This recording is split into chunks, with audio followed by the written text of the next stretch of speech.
They say the cruelest fate for an Omega is to serve at the mating ball while watching others find their destiny. But what they don't tell you is that sometimes, the server becomes the chosen one, and the wolves who forced her into servitude become witnesses to her coronation. Seraphine had scrubbed the grand ballroom floors of the Crimson Vale pack house for 3 days straight, her knees bruised and her hands raw from the harsh lye soap they insisted she use. The annual mating ball was tomorrow night, and as the pack's only unclaimed Omega over 21, she'd been assigned the most degrading task imaginable, serving drinks to the unmated wolves who would spend the evening searching for their destined mates. Make sure you keep your eyes down tomorrow night, Davina, the head Omega, instructed with barely concealed satisfaction. The older woman had never forgiven Seraphine for being born to the former Beta's bloodline, despite her Omega designation stripping her of any real status. The last thing we need is you making some poor Alpha uncomfortable with your presence. Seraphine nodded mutely, knowing that any response would only invite more cruelty. At 23, she should have found her mate by now. Most wolves felt the mate bond by their 20th year, but Seraphine had felt nothing at the last 2 mating balls she'd been permitted to attend as a guest. This year, Alpha Mordaunt had made it clear, if she hadn't found a mate by now, she never would, and therefore had no business participating as an eligible wolf. Perhaps it's a blessing, her former friend Isolde had said with false sweetness just last week. Isolde, who'd found her mate at 19, and now held a respected position as a mated delta. Imagine what kind of weak wolf would be fated to someone like you. Someone like you. The words echoed through Seraphine's mind constantly. Someone whose wolf was so weak she could barely hold a shift for more than an hour. Someone whose scent was so faint that most wolves forgot she was in the room. Someone whose very existence seemed to be a cosmic joke, born to a powerful bloodline, but cursed with the designation that held no power at all. The Crimson Vale pack hadn't always been this way, or so her grandmother Alara claimed before she'd passed 2 years ago. Once Omegas had been valued for their calming influence, their ability to soothe aggressive wolves and maintain pack harmony. But under Alpha Mordaunt's rule, the pack had adopted the old ways, the brutal hierarchy where might made right and weakness was punished rather than protected. Seraphine's father, Tobias, had once been Beta of Crimson Vale, second only to the Alpha. But when Seraphine was born, an Omega, the shame had been too much. He'd stepped down from his position, and her mother Celeste had grown distant, as if looking at her daughter caused physical pain. Her older brother, Cassian, had left for another pack the moment he came of age, unable to bear the association with a defective sibling. Now, Seraphine lived in the servants' quarters, a converted storage room that smelled perpetually of mildew and old leather. She woke before dawn to prepare breakfast for the pack, spent her days cleaning and mending, and fell into her narrow cot each night too exhausted to dream. Tomorrow would be worse. Tomorrow, she would stand in her ill-fitting servant's uniform, carrying trays of champagne while watching other wolves find the one thing she'd been denied: a mate, a purpose, a future. The announcement came during the evening meal, delivered by Beta Lycon with an urgency that silenced the entire dining hall. "The Alpha King has sent word," Lycon declared, his voice carrying across the crowded room. "King Valdren of the Nightborn Sovereignty will be attending tomorrow's mating ball." The hall erupted into chaos.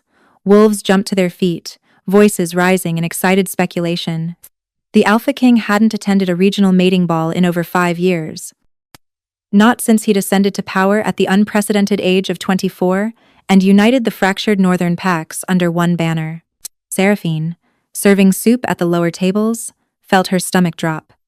This changed everything. The already high-pressure event had just become a spectacle of royal proportions. "Why would he come here?" someone asked loudly. "They say he's still searching for his true mate," a young female Delta answered, her eyes gleaming with ambition. 5 years as Alpha King, and he's refused every arranged match. If he's attending mating balls again, he must be desperate. Alpha Mordaunt stood, his powerful frame commanding immediate silence. "This is an unprecedented honor for Crimson Vale. Every unmated wolf of age will present themselves in their finest attire. We will show the Alpha King that our pack breeds strong wolves worthy of the Nightborn court." His eyes swept the room and landed on Seraphine with obvious distaste. "The servants will be dressed uniformly. I want no distractions from our eligible wolves." The message was clear. Seraphine was to be invisible, a piece of furniture serving drinks while her betters competed for the ultimate prize. Later that night, as Seraphine pressed the black servant's dress that had been thrown at her, Ilara's voice seemed to whisper from memory. Your wolf is not weak, child. It's sleeping, waiting for the right moment to wake. Her grandmother had told her this repeatedly in the months before her death, becoming more insistent even as the pack's healers declared her mind was failing. There is old magic in our bloodline, Seraphine. Magic that frightens those who seek to control. When the time comes, your wolf will know. At the time, Seraphine had dismissed it as the rambling of a dying woman desperate to give her granddaughter hope. But sometimes, in the quiet hours before dawn, she felt something stirring deep within her, like a presence just beyond reach, watching, waiting. Tomorrow night, she whispered to her reflection in the cracked mirror. Tomorrow night, I'll watch everyone else find happiness while I serve drinks and try not to cry. And then life will go on exactly as it has been. But even as she said the words, something in her chest tightened, a feeling she couldn't name. Her wolf, usually so quiet she barely felt its presence, suddenly stirred with an awareness that made her breath catch. Deep in the forest beyond Crimson Vale territory, a massive black wolf ran through the moonlight, his silver eyes fixed on a destination he couldn't explain. King Valdrin hadn't told his advisors the real reason for attending a minor pack's mating ball. He'd been having dreams for months now, visions of silver eyes and a scent like wild jasmine and winter storms. His wolf, the most dominant in 5 generations, had become nearly uncontrollable, driving him to search every pack, every gathering, following an instinct that defied logic. Tonight, that instinct screamed that his search was finally ending. The Crimson Vale ballroom had been transformed into something from a fairy tale, all crystal chandeliers and flowing silk banners in the pack's signature crimson and gold. Seraphine stood against the far wall, with the other servants, a silver tray of champagne flutes balanced in her hands, trying to make herself as small and insignificant as possible. The unmated wolves had assembled in the center of the ballroom, the females in glittering gowns and the males in formal suits. Isolde stood in the front row, her emerald dress cut daringly low, positioned where she'd have the best chance of catching the Alpha King's eye, despite already being mated. The rumor was that her mate bond was weak, barely there, and she'd been making comments about how tragic it would be to miss one's true mate by settling too early. He's here, someone hissed, and the entire room seemed to hold its breath. The massive oak doors opened, and King Valdrin entered with 4 of his elite guards. Seraphine had heard the descriptions, but nothing prepared her for the reality of him. He stood at least 6.5 feet tall, his frame powerfully built beneath an impeccably tailored black suit. His hair was dark as midnight, swept back to reveal sharp features that seemed carved from stone. But it was his eyes that stopped her heart, silver like moonlight on water, ancient and predatory. The power radiating from him made every wolf in the room instinctively lower their heads. This was dominance in its purest form, the kind of alpha presence that could force submission without a single word. Alpha Mordaunt rushed forward, bowing deeply. Your Majesty, Crimson Vale is deeply honored by your presence. May I present our finest unmated wolves for your consideration? Prosons. Valdrin's eyes swept across the assembled wolves, with methodical precision, and Seraphine saw hope bloom and die on face after face, as his gaze passed over them without interest. He looked bored, perhaps even disappointed. Then his head turned slightly, and those silver eyes locked directly onto her. The world stopped. Seraphine couldn't breathe, couldn't think, couldn't do anything but stare back as something fundamental shifted in her chest. Her wolf, dormant for so long, suddenly surged forward with such force she nearly dropped her tray. A feeling like lightning and honey flooded her system, every nerve ending coming alive at once. Mate. The word wasn't spoken aloud, but it echoed through her mind in a voice that was hers and not hers, her wolf finally awake and screaming with recognition. Valdrin had gone completely still, his nostrils flaring as he scented the air. His guards tensed, hands moving toward their weapons, clearly alarmed by their king's sudden change in demeanor. Who? Valdrin's voice was low, rough, sending shivers down Seraphine's spine. Is that? He was pointing directly at her. The ballroom erupted in confused whispers. Alpha Mordant turned, following the king's gesture, and his face purpled with rage and embarrassment when he saw what had captured the Alpha King's attention. Your Majesty, Mordaunt stammered. That is no one. Merely a servant. An Omega. I apologize if she has somehow offended. Her name. It wasn't a question but a command that made Mordaunt flinch. Seraphine, Your Majesty. She's not eligible. Not one of our presented wolves. She's serving drinks. Nothing more. Valdrin began walking toward her, and the crowd parted like water before him. Each step he took made Seraphine's heart pound harder, her wolf practically clawing at her skin trying to get closer to him. He stopped mere feet away, towering over her, and the scent of pine and thunderstorms rolled over her in waves. Up close, she could see the flecks of gold in his silver eyes, could feel the barely restrained power thrumming through him. Look at me, he said softly. And though his tone was gentle, it carried the weight of absolute authority. Seraphine raised her eyes to meet his, and the impact of that full connection nearly brought her to her knees. Come with me. Valdrin extended his hand, palm up, an invitation rather than a command. Around them, the ballroom had fallen into shocked silence. No one moved, no one even seemed to breathe. Your Majesty, Alpha Mordaunt tried again, desperation creeping into his voice. Surely there's been some mistake. Seraphine is just an Omega. She's not. Valdrin's head turned slowly toward the Alpha, and the look in his eyes made Mordaunt take 3 steps back. Are you suggesting I don't know my own mate when I'm standing before her? The word mate dropped into the silence like a boulder into still water. Someone gasped. Someone else whispered a prayer to the moon goddess. Isolde made a sound like she'd been physically struck. Seraphine's hands were shaking so badly that the champagne flutes on her tray began to rattle. This couldn't be real. This had to be some cruel joke, a nightmare, anything but reality. Her voice came out barely a whisper. I'm nobody, Your Majesty. There must be some mistake. There's no mistake. Valdrin's voice gentled, but his eyes never left hers. I've been searching for you for 5 years. Every pack, every gathering, following a scent and a dream I couldn't explain. And here you are, serving drinks while your pack hides you in the shadows. He took the tray from her trembling hands and set it on a nearby table, without looking, his attention completely focused on her. Tell me your name. I want to hear it from your lips. Seraphine, she managed, her voice stronger now. Seraphine Ashford, Pa Seraphine. The way he said her name made something deep in her chest warm and unfurl.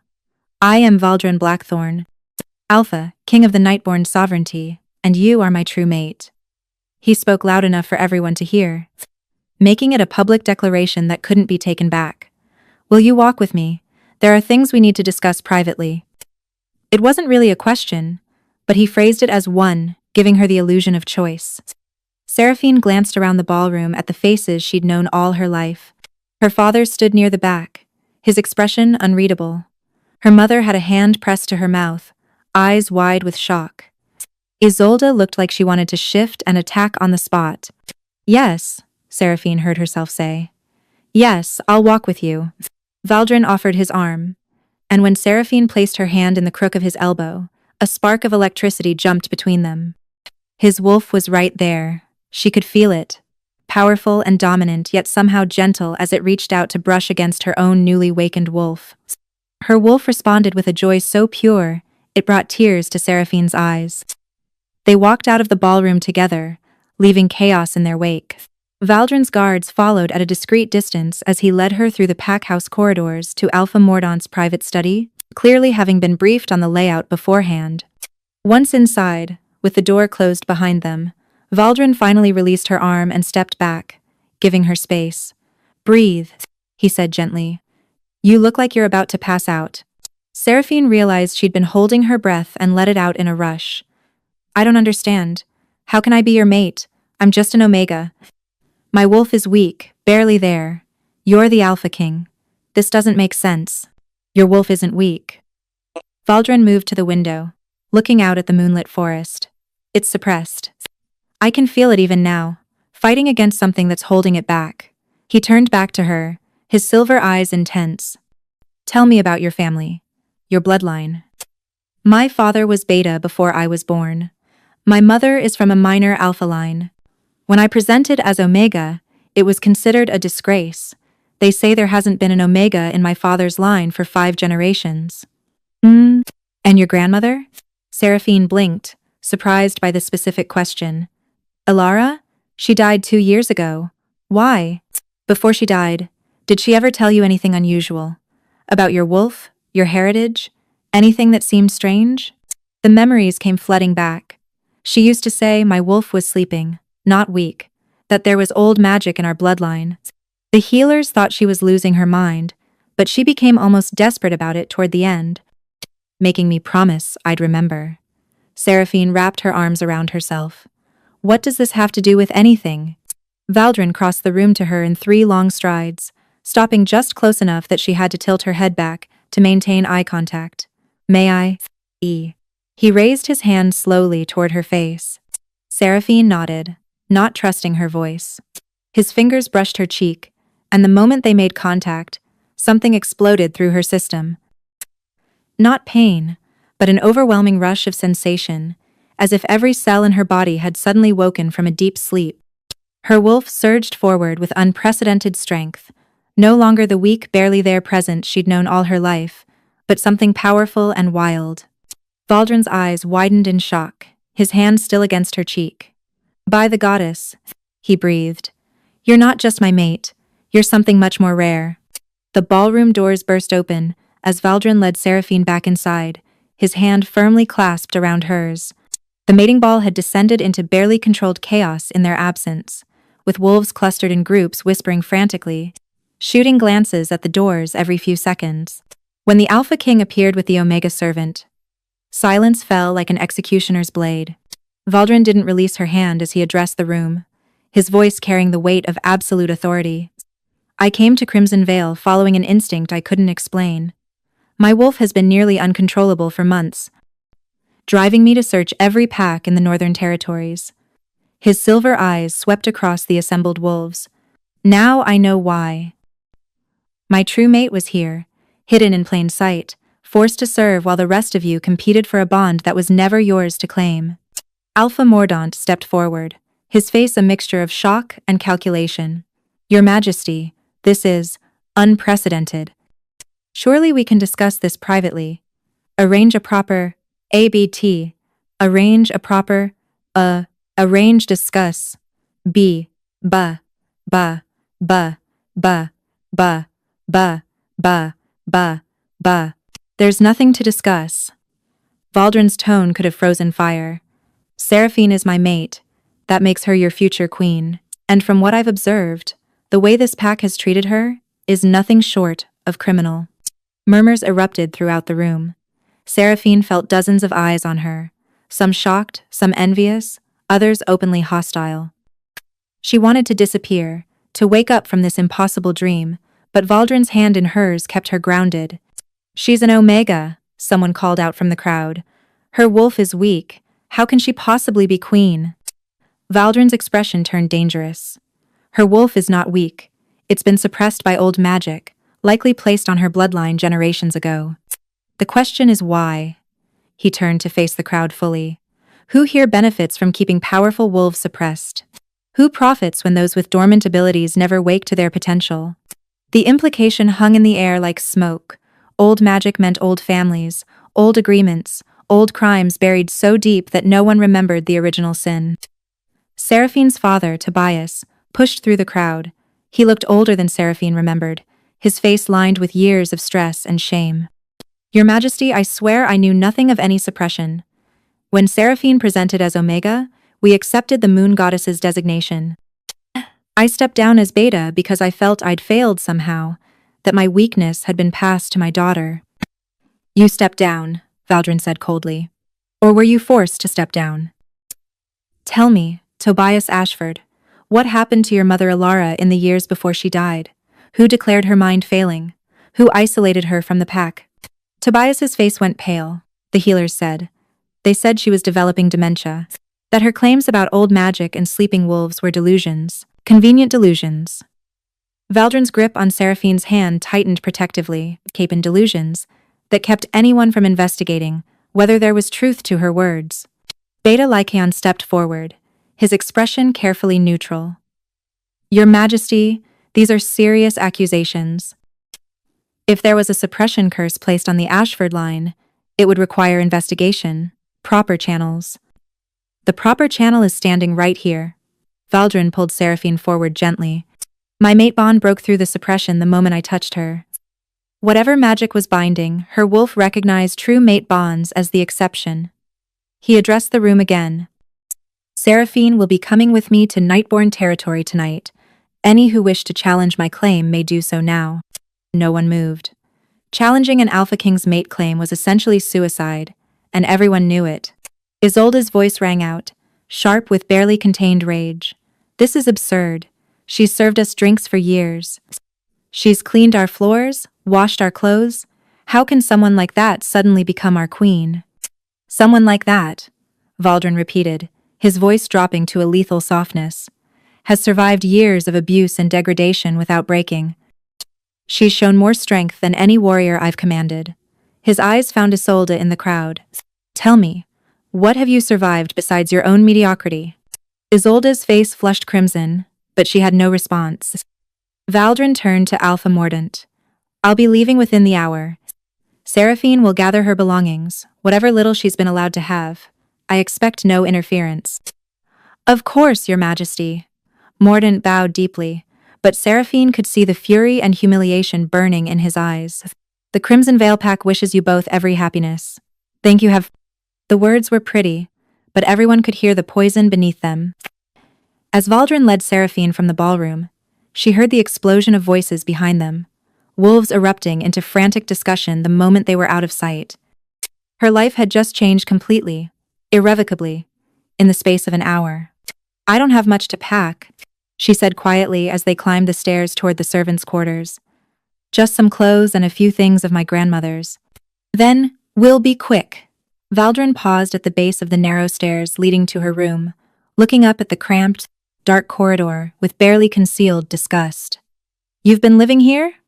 It's where servants stay. You are not a servant. The words came out as a growl, his wolf clearly close to the surface. You never were. Seraphine's room looked even more pathetic through someone else's eyes. The narrow cot with its thin blanket, the single wooden chair with a broken leg, the cracked mirror, the tiny window that barely let in light. This had been her world for years, and she'd told herself she was grateful just to have a space of her own. Valdrin stood in the doorway, too large for the cramped space, his presence filling it entirely.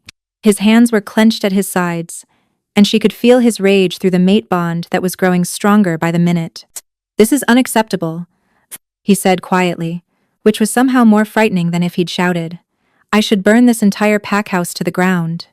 Please don't. Seraphine pulled her grandmother's wooden box from beneath the bed, the only possession she truly valued. I know it's not much, but there are good wolves here. Wolves who have no power to change things. Good wolves, who stood by and watched you suffer. Wolves who were afraid to intervene. She opened the box, looking at the few treasures inside, her grandmother's silver bracelet, a pressed flower from her mother's garden, before everything changed, a letter her brother had sent years ago, before he stopped writing. Fear makes people cruel. I've learned that, if nothing else. Valdrin moved closer, looking down at the box's contents. What's that? He pointed to a small crystal vial tucked in the corner, filled with a silvery liquid that seemed to glow faintly in the dim light. I don't know. It was grandmother's. She made me promise to keep it safe, said I'd know when to use it. Seraphine picked up the vial carefully. It was warm to the touch, which shouldn't be possible. She gave it to me the night before she died, told me to drink it when I felt my wolf truly waking. Power. May I see it? Seraphine handed him the vial, and the moment it touched his palm, the liquid inside began to glow brighter, pulsing with light that matched the rhythm of a heartbeat. This is old magic, Valdrin said, his voice filled with awe. Very old. Crafted by someone with intimate knowledge of bloodline curses and binding spells. He looked at her with new understanding. Your grandmother knew. She knew what had been done to your line, and she created a counterspell. This will break the suppression completely. Seraphine's heart raced. Are you sure? What if it's dangerous? What if... The only danger is in not using it. He handed the vial back to her. Right now, only my touch as your mate has weakened the binding. But it's still there, still holding your wolf back. This will free you completely. He paused. But I should warn you, the transformation won't be comfortable. Breaking a multi-generational curse never is. Will you stay with me? I'm not going anywhere. The promise in his voice was absolute. Seraphine uncorked the vial, and the scent that emerged was like moonlight given physical form, wild and ancient and impossibly pure. She thought of her grandmother, of all the years Ilara had been dismissed as confused, losing her mind, when in reality she'd been fighting a secret battle to save her granddaughter. For you, grandmother, Seraphine whispered, and drank. The effect was instantaneous and overwhelming. The liquid burned down her throat like liquid starlight, spreading through her veins, with a heat that built and built until she thought she might combust from the inside out.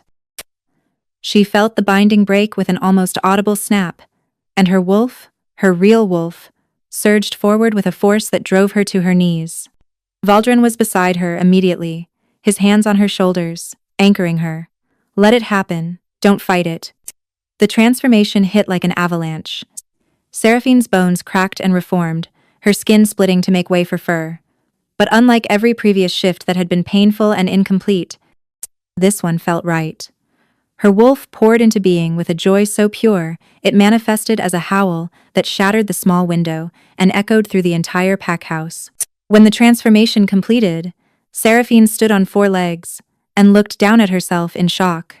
Her wolf form was massive, far larger than any Omega should be, nearly the size of an alpha. Her fur was pure silver that seemed to shimmer with an inner light, and when she moved, it was with a grace and power she'd never experienced before. Valdrin had shifted as well, his enormous black wolf circling her with obvious admiration.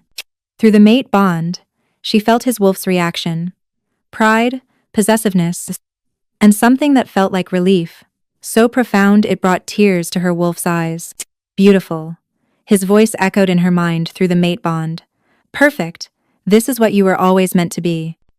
Seraphine looked at her reflection in the cracked mirror and barely recognized herself. This wolf bore no resemblance to the weak, patchy creature she'd been before.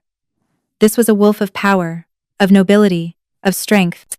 Below, she heard shouting as the pack reacted to her howl. Feet pounded on stairs, voices raised in alarm and confusion. We should show them, Valdrin's voice suggested. Let them see what they tried to keep hidden.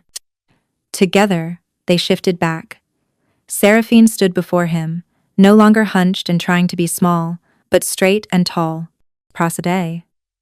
The change wasn't just physical.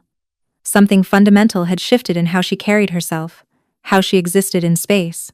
How do you feel? Valdrin asked, brushing a strand of silver hair from her face. Silver hair that had been mousy brown just minutes ago. I feel. Seraphine searched for words. Like I've been underwater my whole life and just broke the surface.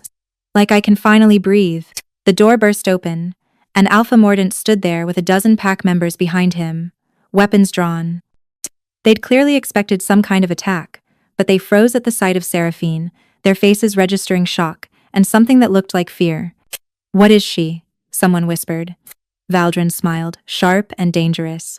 She's exactly what your pack has been trying to suppress for generations. A true alpha bloodline, hidden beneath an Omega designation through dark magic. He put his arm around Seraphine's shoulders. And now she's awake. The convoy that Valdrin had brought to Crimson Vale consisted of 6 armored vehicles, all black with the Nightborn Sovereignty's silver wolf insignia. Elite guards stood at attention as Valdrin led Seraphine out of the pack house, her single bag of belongings looking pathetic in her hands. The entire Crimson Vale pack had assembled in the courtyard, summoned by Alpha Mordaunt to witness the departure. It was meant to be ceremonial, a show of respect for the Alpha King, but Seraphine could feel the undercurrents of shock and resentment rippling through the crowd. Her father stood near the front, and for the first time in years, he met her eyes directly. Seraphine, Pyres, he called out, his voice breaking slightly. I didn't know. About the curse, about what was done to our line. You have to believe me.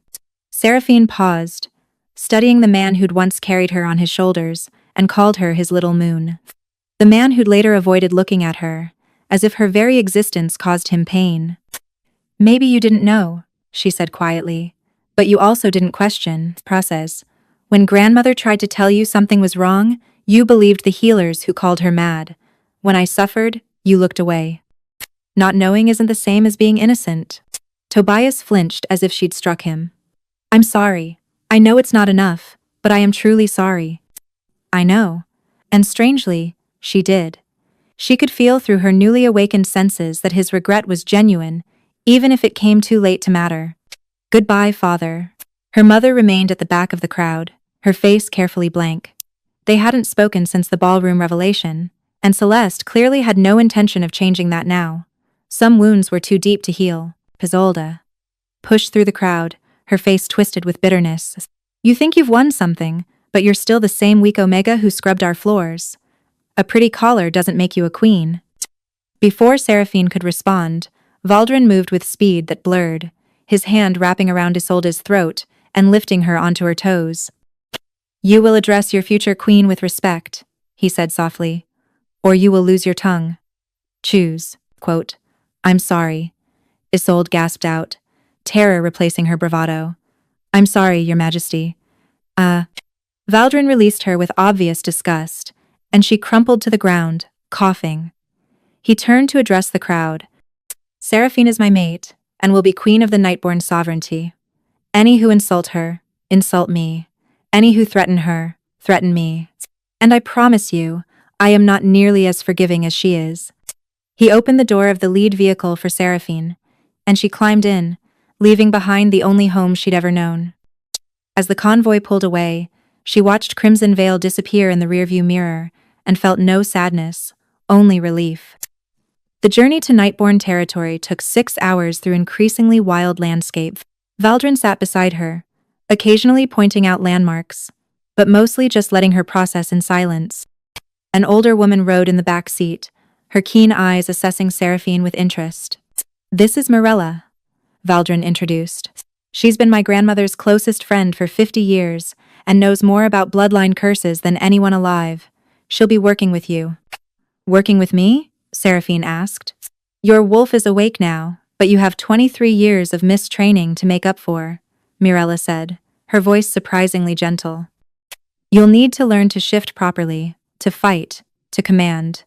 You'll need to understand your new abilities and the political landscape you're entering. You'll need to become the queen our people deserve. Powers.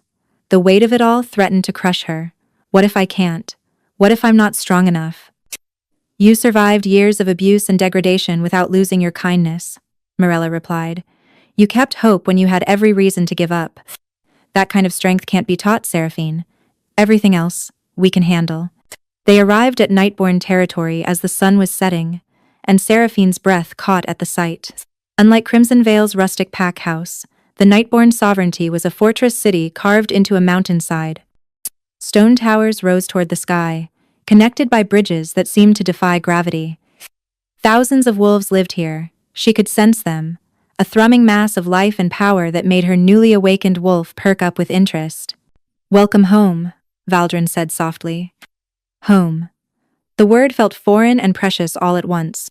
The wolves of Nightborn lined the streets as their convoy passed, all bowing in respect. Some stared at Seraphine with open curiosity, others with calculation. She was entering a world of power and politics, where her every move would be scrutinized. The royal residence was at the peak of the mountain, a sprawling complex of stone and glass that offered panoramic views of the territory. Servants rushed to attend them as they entered, but these servants moved with dignity, not fear. She could feel the difference in how Valdrin ran his territory compared to Crimson Veil. Your quarters? Valdrin gestured to a set of massive doors, connected to mine by a private hallway, if you want privacy but also want me close. The rooms beyond were larger than the entire servants' quarters at Crimson Veil. Floor-to-ceiling windows overlooked the territory. A massive bed dominated one wall, and there was an entire sitting room with more books than Seraphine had seen in her life.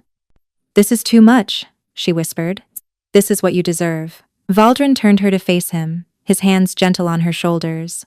I know everything is moving fast. I know you're overwhelmed, but I need you to understand something. You're safe here. No one will hurt you, belittle you, or make you feel small. You're my mate and my equal, and everyone in Nightborn will treat you accordingly or answer to me. Seraphine felt tears threatening. Why me? You're the Alpha King. You could have had anyone. The moon goddess doesn't make mistakes. He brushed his thumb across her cheek. You're exactly who I was meant to find. Now rest, tomorrow. Your real education begins. The Elder Council of the Nightborn Sovereignty met in a circular chamber beneath the mountain, a place where the oldest and most powerful wolves had gathered for generations to advise the Alpha King. Valdrin had warned Seraphine that this meeting would happen, that she would need to prove herself to wolves who'd served his family for decades. She entered the chamber, dressed in formal attire that Morella had provided, a deep purple gown that somehow made her newly silver hair look even more striking. 7 elders sat in high-backed chairs, their faces carefully neutral as they assessed her. Elder Council, Valdrin began, standing beside Seraphine. I present to you my mate, Seraphine Ashford, who will be your queen. Ah, an Omega, Elder Corvus said flatly. The eldest member of the council, he'd been advisor to Valdrin's grandfather. You've brought us an Omega to be queen. I've brought you my true mate. Valdrin corrected, steel in his voice. The designation she was born with is irrelevant. Is it? Elder Sage, one of the few female elders, leaned forward. The Nightborn Sovereignty has never had an Omega Queen. Our people will question her ability to lead, her strength in battle, her capacity to command respect, and then they'll learn differently. Seraphine spoke for the first time, her voice steady despite her nervousness. I didn't ask for this position. I didn't seek it out. But the moon goddess chose me as the Alpha King's mate, and I will not insult her wisdom by shrinking from the responsibility. Pretty words, Corvus said dismissively, but words mean nothing. The Blackstone Pack has already sent word, questioning your legitimacy. They're demanding proof that you're worthy to be queen. Not just a weak wolf the Alpha King took pity on. Valdrin's growl filled the chamber, but Seraphine placed a hand on his arm, calming him. What kind of proof? The elders exchanged glances. A trial, Sage said carefully. 3 challenges that demonstrate strength, wisdom, and capability. If you pass, the council will accept you fully. If you fail. She trailed off, the implication clear. And if I refuse? Then the council will always see you as nothing more than the Alpha King's weakness, Corvus said bluntly. A liability to be tolerated but never respected. Seraphine thought of the years she'd spent being dismissed, overlooked, treated as less than. She thought of her grandmother's sacrifice, of the power that had been suppressed for generations. She thought of the Omega children who might grow up in a world where their designation didn't determine their destiny. I accept, she said. Name your challenges. Over the next week, word spread throughout the Northern Territories that the Alpha King's new mate would be undergoing the Elder Council's trials.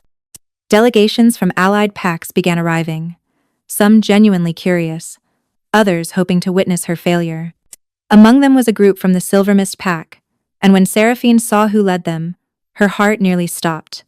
Cassian, her older brother, stood in the great hall, his expression unreadable as he bowed formally. Your Majesty, he said to Valdrin, then turned to her. Seraphine, you came. She couldn't keep the bitterness from her voice. After 6 years of silence, you came to watch me be tested. I came to watch you succeed. His eyes met hers, and she saw genuine remorse there. I was a coward, sister. I ran rather than stand with you. I let our parents' shame become my own. But when word reached Silvermist about what happened, about what you really are, he trailed off. I'm not asking for forgiveness. I just wanted you to know that I'm here now, even if it's too late. Before she could respond, the chamber doors opened, and 3 more wolves entered, but these weren't delegates from allied packs. These were Omegas, 2 females and 1 male, all wearing the simple clothing of servants. Your Majesty, the male Omega spoke, addressing Valdrin but glancing at Seraphine. We've come from 3 different packs. We heard that an Omega was becoming queen, and we had to see it for ourselves.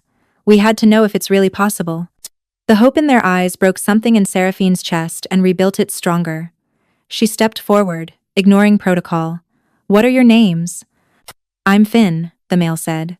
This is Lyra and Roslyn. We're nobody important. We wanted to see. You're not nobody. Seraphine took Lyra's hands, feeling the familiar calluses of someone who'd spent years in service. You're exactly why I'm going to pass these trials. Not for the Elder Council, not for politics, but for every Omega who's been told they're worth less than others. For every wolf who's been forced to make themselves small to survive. By the day of the first trial, the Nightborn arena was packed with wolves from across the northern territories. The Elder Council sat in positions of honor, their faces impassive. Valdrin stood to the side, forced by tradition to watch but not intervene. The first trial, Elder Corvus announced, his voice carrying across the arena, is strength. An Omega's designation makes them the weakest among wolves. To be queen, you must prove that you possess the physical power to protect our people. A gate opened across the arena, and Seraphine's opponent entered. He was massive, an alpha warrior named Kellen, who'd won the last 3 sovereignty tournaments. His reputation for brutality was well known. This is madness, Cassian hissed from his seat. They're trying to get her killed. But Seraphine felt calm as she stepped into the arena, her newly awakened wolf rising to the surface. The suppression curse had been broken. She was no longer the weak Omega who couldn't hold a shift. She was something the Council had never seen before. She shifted in one fluid motion, her silver wolf form emerging with a power that made the crowd gasp. Kellen charged immediately, expecting an easy victory. What he got was a wolf who moved like liquid silver, dodging his attack and countering with a strike that sent him sprawling. The fight lasted 7 minutes. When it ended, Kellen lay on his back in submission, and Seraphine stood over him, victorious. The second trial came 3 days later, designed to test wisdom. The Elder Council presented Seraphine with a real political crisis. 3 allied pacts were on the brink of war over territory disputes, and she had 1 hour to propose a solution that would satisfy all parties. Seraphine requested maps and records, then did something unexpected. She called in the 3 Omegas who'd come to watch her trials, asking them about the disputed territories from a servant's perspective. What did the land actually provide? Who really used it? What did the common wolves need versus what the alphas wanted? Her solution was elegant.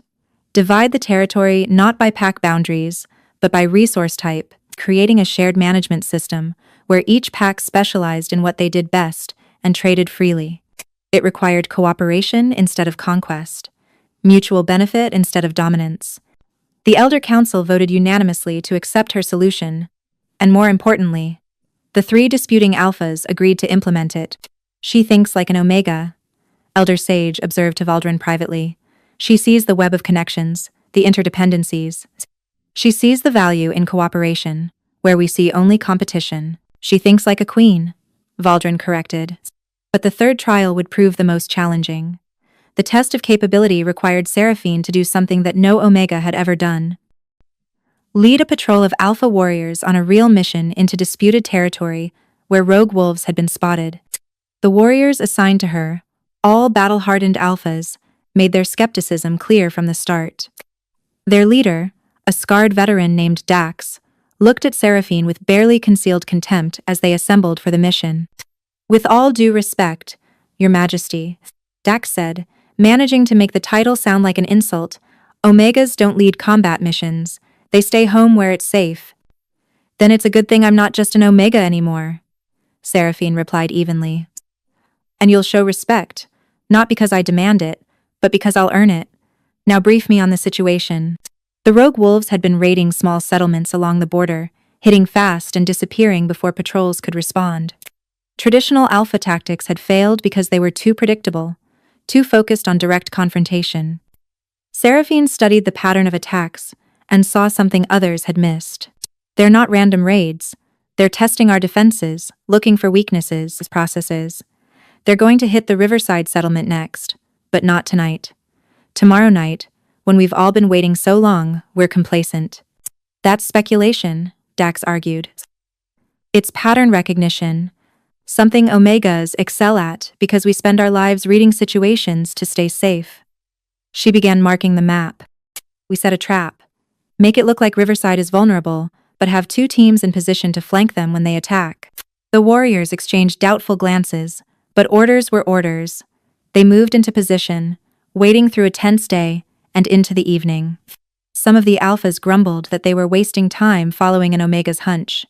Then, just as Seraphine predicted, the rogues attacked. The trap worked perfectly. The rogues found themselves surrounded, and Seraphine led the interrogation that revealed they weren't just raiders, but scouts for a larger force, planning to challenge Nightborn sovereignty. Dax approached her after the mission, his expression thoughtful.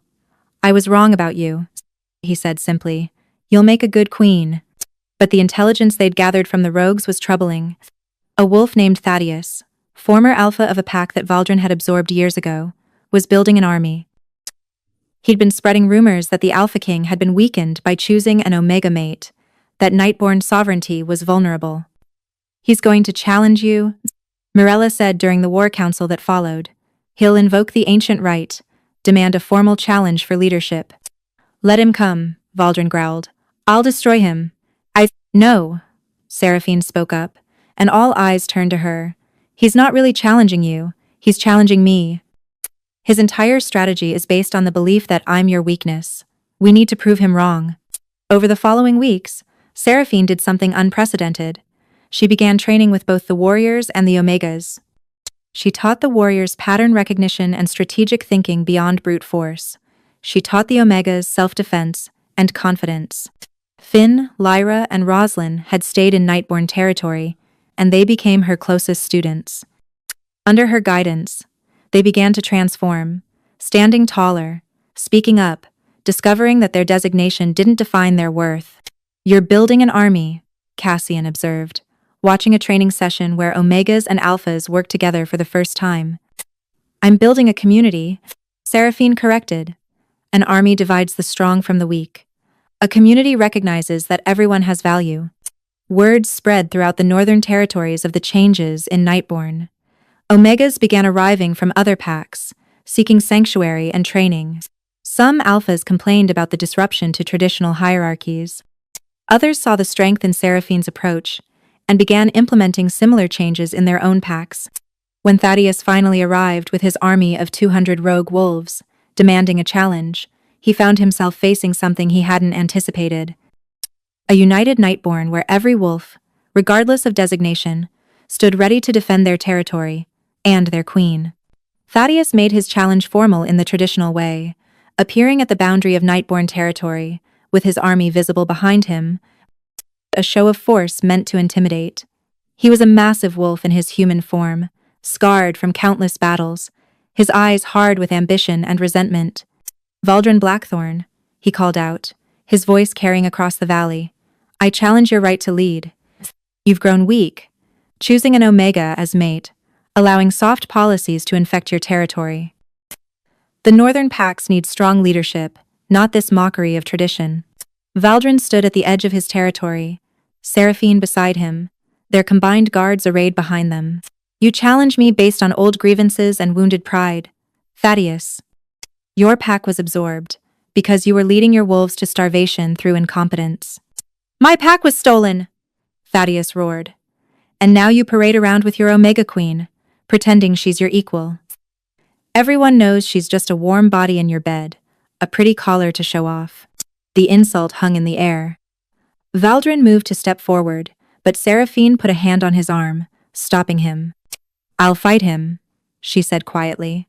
"Absolutely not." Valdrin's voice was flat with denial. "He's challenging me, not you. His entire strategy relies on painting me as your weakness. We can't prove him wrong by hiding me behind your strength." She turned to face him fully. "You said I was your equal. Let me prove it." "You've been training for weeks, not years. He's a seasoned warrior. Who's never fought someone like me?" Seraphine's newly awakened confidence showed in every line of her body. "Trust me. Trust your mate." The look Valdrin gave her was tortured, torn between his protective instincts and his respect for her agency. Finally, he nodded, but the gesture cost him something. Seraphine stepped forward, raising her voice. "Thaddeus, I am Seraphine Blackthorn, Queen of Nightborn sovereignty. You insult me, you insult my mate, and you insult every wolf who's found strength beyond traditional definitions. I accept your challenge." Laughter rippled through Thaddeus's army. The man himself looked delighted. "An Omega wants to fight me?" This will be over in seconds. Then you have nothing to worry about? Seraphine began removing her formal jacket, standing in the simple training clothes beneath. Do you accept? Or are you afraid? The challenge to his courage worked perfectly. Thaddeus couldn't back down without looking weak before his own followers. I accept. When I kill you, Valdrin will be broken, and Nightborn will fall. The traditional challenge ground was a circular arena formed by natural rock formations. As Seraphine and Thaddeus entered, hundreds of wolves gathered around the edges. Every wolf from Nightborn had come, along with Thaddeus's army, and delegations from allied packs who'd arrived to witness the spectacle. First blood or submission? The traditional arbiter asked. Death, Thaddeus said, grinning. Submission, Seraphine countered. I'm not a murderer. Whichever comes first.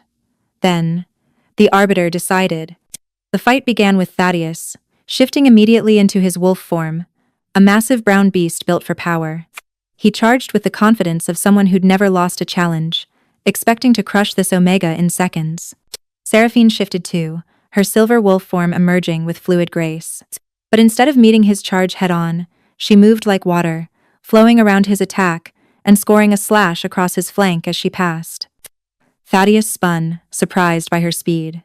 He attacked again, more carefully this time, but Seraphine had spent weeks training with Dax and the other warriors. More importantly, she'd spent years learning to read opponents, to anticipate moves, to survive by being smarter rather than stronger. The fight became a dance. Thaddeus had raw power, but Seraphine had strategy.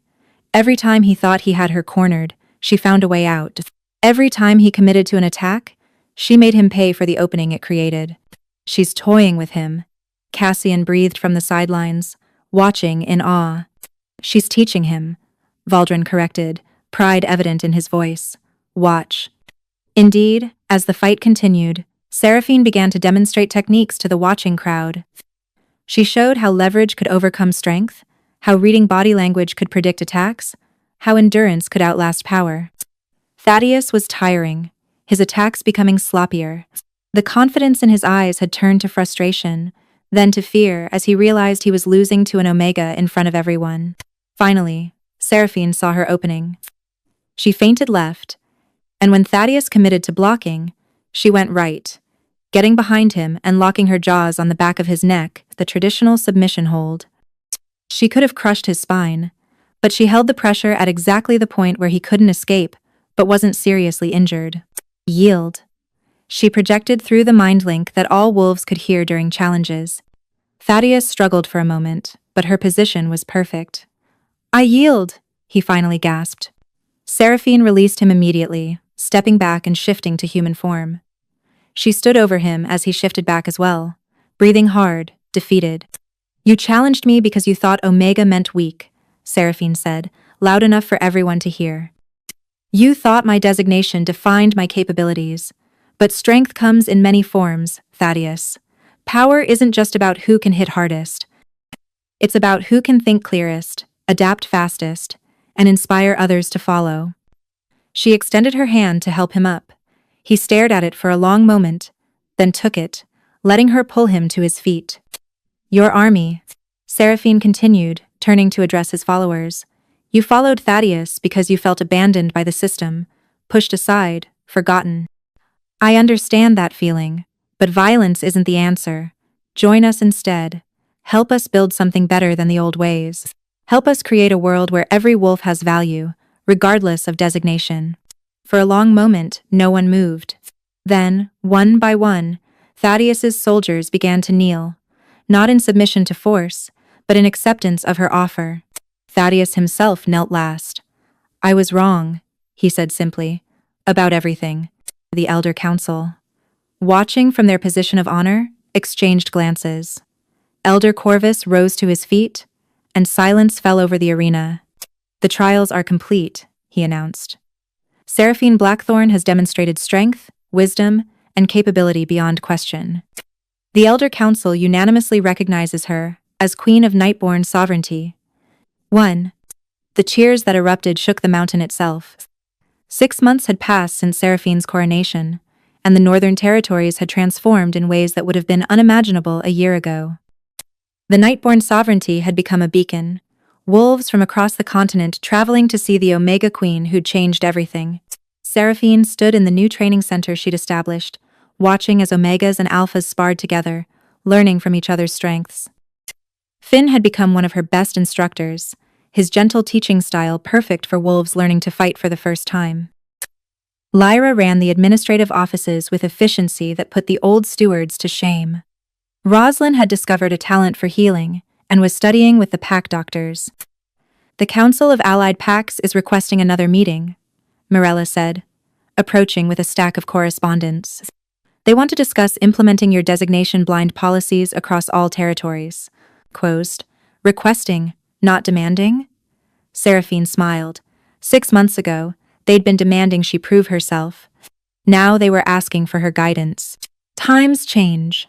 Mirella's eyes twinkled. Queens make them change faster. Valdrin found her later in their private quarters, reviewing proposals for new Omega education programs. He wrapped his arms around her from behind, pulling her against his chest. You're working too hard, he murmured against her neck.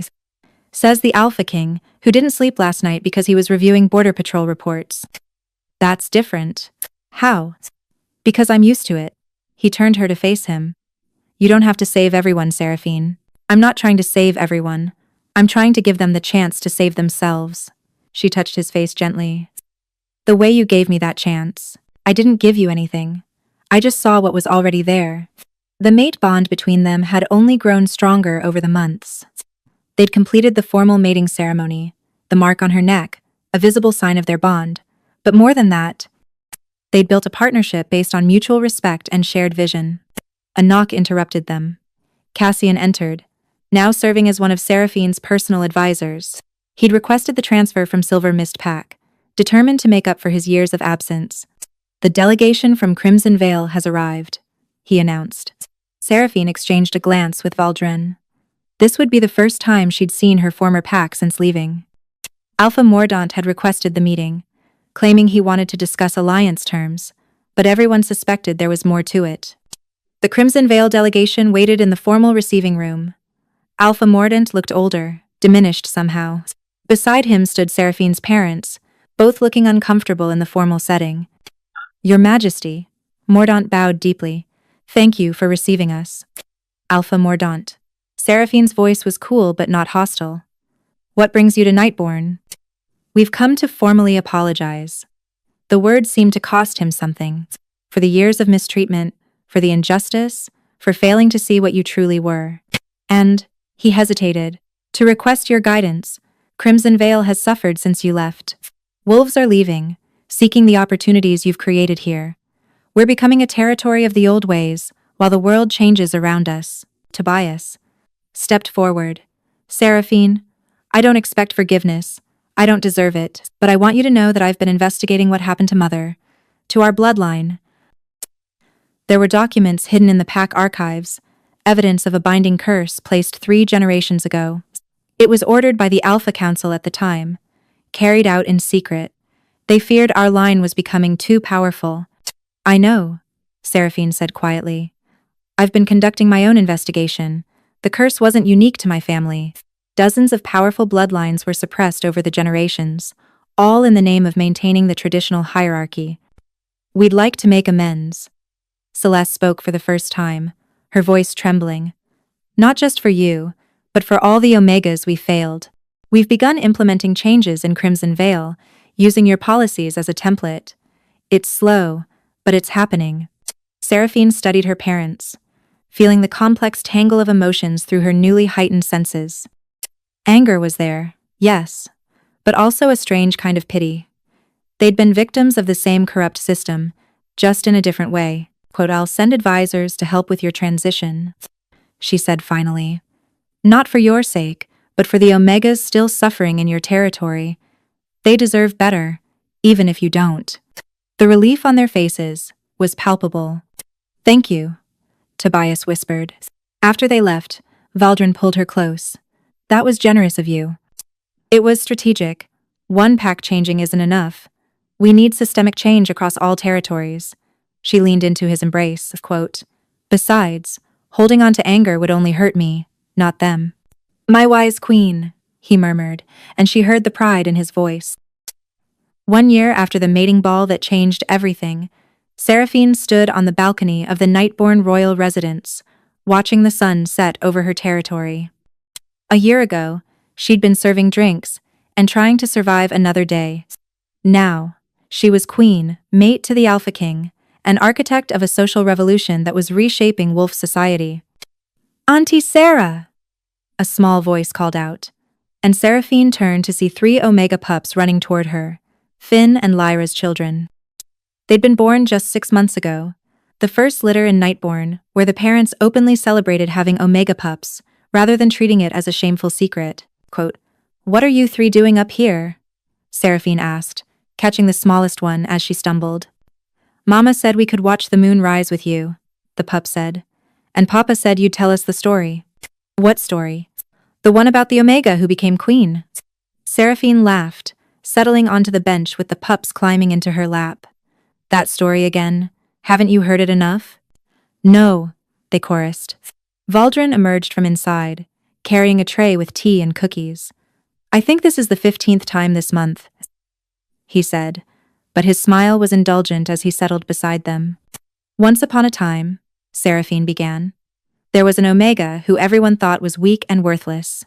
She spent her days scrubbing floors and her nights wondering if there was more to life than suffering. But she wasn't weak," the middle pup interrupted. "No, she wasn't. She was strong in ways that no one could see. And one night, at a ball where she was forced to serve drinks while others danced, something magical happened." As Seraphine told the story, other wolves began to gather on the balcony. Mirella came with her evening tea, Cassian arrived with reports that could wait until morning, Dax and his warriors stopped by after their patrol. Even Elder Corvus appeared, his formerly stern face softened with something like affection. They all wanted to hear the story, this tale of transformation that had become legend even while it was still being written. And the Omega Queen, Seraphine concluded as the moon rose full and bright above them, learned that her worth was never determined by what others called her, but by what she chose to become. She learned that strength comes in many forms, that power can be gentle, and that the greatest changes often come from the most unexpected places. "Do you think there will be more Omega Queens?" the smallest pup asked sleepily. "I think there will be queens of all designations," Seraphine replied, smoothing the pup's fur. "Because we've learned that what matters isn't the label we're given at birth, power, but the choices we make, the courage we show, and the kindness we share." Later, after the pups had been carried home by their parents and the other wolves had drifted away, Seraphine and Valdrin stood alone under the stars. "Any regrets?" he asked softly. "About which part? Being forced to serve at a ball? Being rejected by my pack? Nearly dying from a suppression curse? About any of it?" Seraphine thought about the question seriously. A year ago, she would have said she'd give anything to change her past. But now, understanding how every moment of suffering had forged her into who she'd become, how her experience gave her the insight to help others. "No," she said finally. "No regrets. Every painful moment led me here, to you, to this life, to the ability to change things for others. I wouldn't trade that for anything. My fierce, beautiful mate." Valdrin pulled her close, and she felt the steady beat of his heart against hers, the mate, bond singing between them with a contentment that went soul deep. In the distance, she could hear wolves howling to the moon, the traditional song of her people. But tonight, the voices were different. Alpha and Omega, Beta and Delta, all singing together in harmony that would have been impossible a year ago. Seraphine added her voice to theirs, a howl of joy and triumph and hope. Valdrin joined her, their voices intertwining, and across the territory, hundreds more responded. "They say the cruelest fate for an Omega is to serve while others find their destiny. But what they don't tell you is that sometimes the server becomes the queen. Sometimes the rejected becomes the chosen. Sometimes the wolf everyone overlooked changes the entire world." And as the moon shone down on Nightborn sovereignty, illuminating a territory where every wolf had value and every voice could be heard, Seraphine knew that this was just the beginning. The old ways were crumbling, and the new ones being built in their place would ensure that no wolf, regardless of designation, would ever again be forced to hide their light or shrink their spirit. The Omega who'd served drinks at the mating ball had become queen, and in doing so, she'd proven that the greatest power isn't in domination or force, but in the courage to stand tall when the world tells you to kneel, to speak when others demand silence, and to believe in your worth even when everyone else has forgotten it. This was her legacy, her gift to the future. A world where every wolf, from the lowliest Omega to the mightiest Alpha, could look at the Queen and see proof that they too could rise, could change, could become something more than what others expected. And that was worth more than any crown,